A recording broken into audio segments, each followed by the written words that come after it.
This is a story of an ordinary little boy named Charlie Bucket.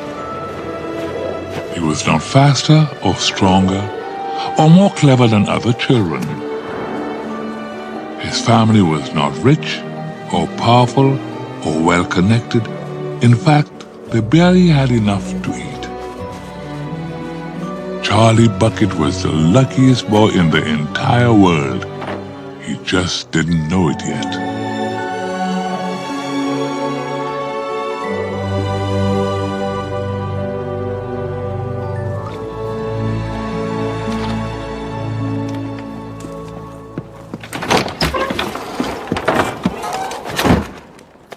Evening, Buckets. Evening. Hi, Dad. Soup's almost ready, darling. Don't suppose there's anything extra to put in? Oh, well, nothing goes better with cabbage than cabbage. Charlie, I found something I think you'll like. Charlie's father worked in the local toothpaste factory. The hours were long and the pay was terrible, yet occasionally there were unexpected surprises. It's exactly what I need. What is it, Charlie?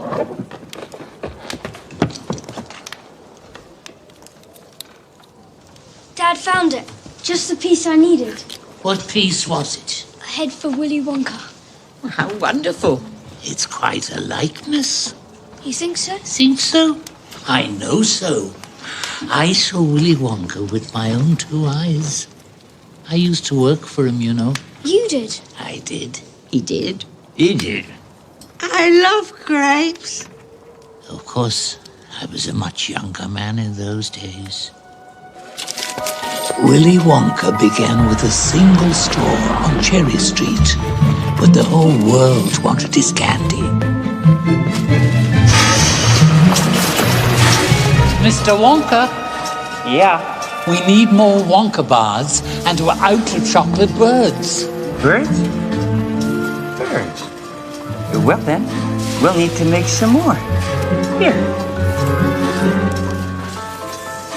Now open.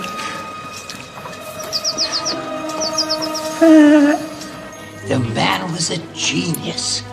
Did you know he invented a new way of making chocolate ice cream so that it stays cold for hours without a freezer? You can even leave it lying in the sun on a hot day and it won't go runny. That's impossible. But Willy Wonka did it. Before long, he decided to build a proper chocolate factory. The largest chocolate factory in history, 50 times as big as any other.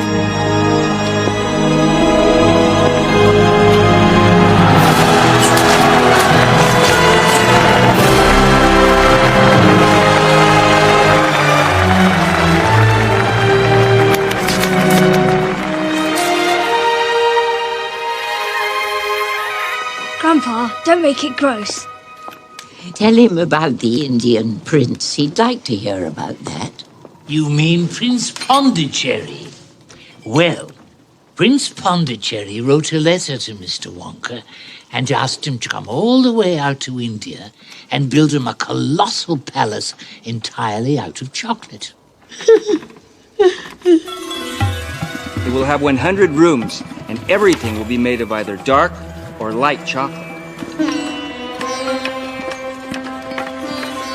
True to his word, the bricks were chocolate, and the cement holding them together was chocolate. All the walls and ceilings were made of chocolate as well. So were the carpets and the pictures and the furniture. It is perfect in every way. Yeah, but it won't last long. You better start eating right now. Oh, nonsense. I will not eat my palace. I intend to live in it. But Mr. Wonka was right, of course. Soon after this, there came a very hot day with a boiling sun.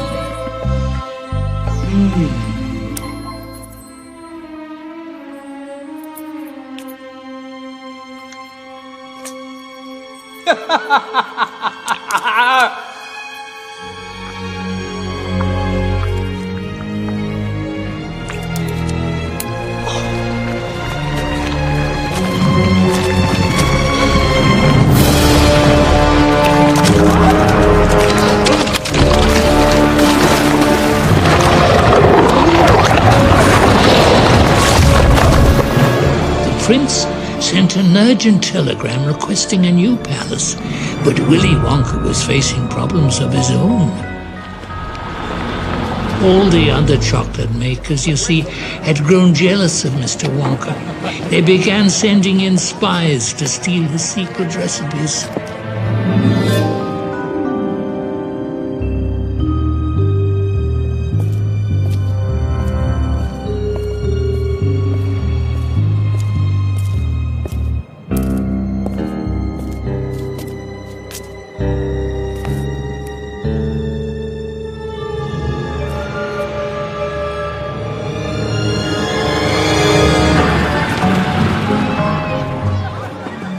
Gruber started making an ice cream that would never melt. Prodnose came out with a chewing gum that never lost its flavor.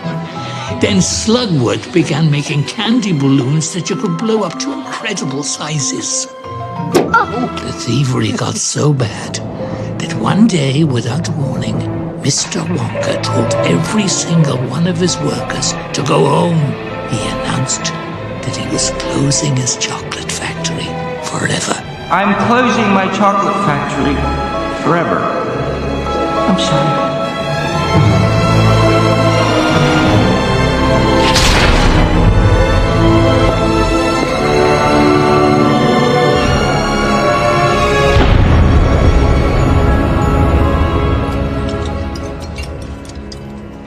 But it didn't close forever. It's open right now. Ah, yes. Well, sometimes when grown-ups say forever, they mean a very long time. Such as I feel like I've eaten nothing but cabbage soup forever. Now, Pops. The factory did close, Charlie. And it seemed like it was going to be closed forever. Then, one day, we saw smoke rising from the chimneys. The factory was back in business. Did you get your job back? No. No one did. But there must be people working there. Think about it, Charlie. Have you ever seen a single person going into that factory or coming out of it? No. The gates are always closed. Exactly. But then, who's running the machines? Nobody knows, Charlie. It certainly is a mystery. Hasn't someone asked Mr. Wonka? Nobody sees him anymore. He never comes out. The only thing that comes out of that place is the candy, already packed and addressed. I'd give anything in the world just to go in one more time and see what's become of that amazing factory. Well, you won't, because you can't. No one can. It's a mystery, and it will always be a mystery. That little factory of yours, Charlie, is as close as any of us is ever going to get. Come on, Charlie. I think it's time we let your grandparents get some sleep. Good night, Grandpa George. Night, Charlie. Night, night, night.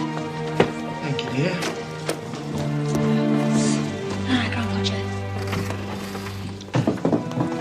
Good night, Grandma Georgina. Nothing's impossible, Charlie.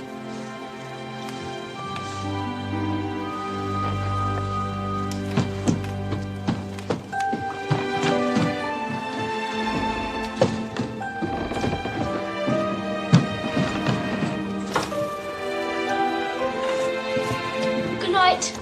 Night, darling. Sleep well.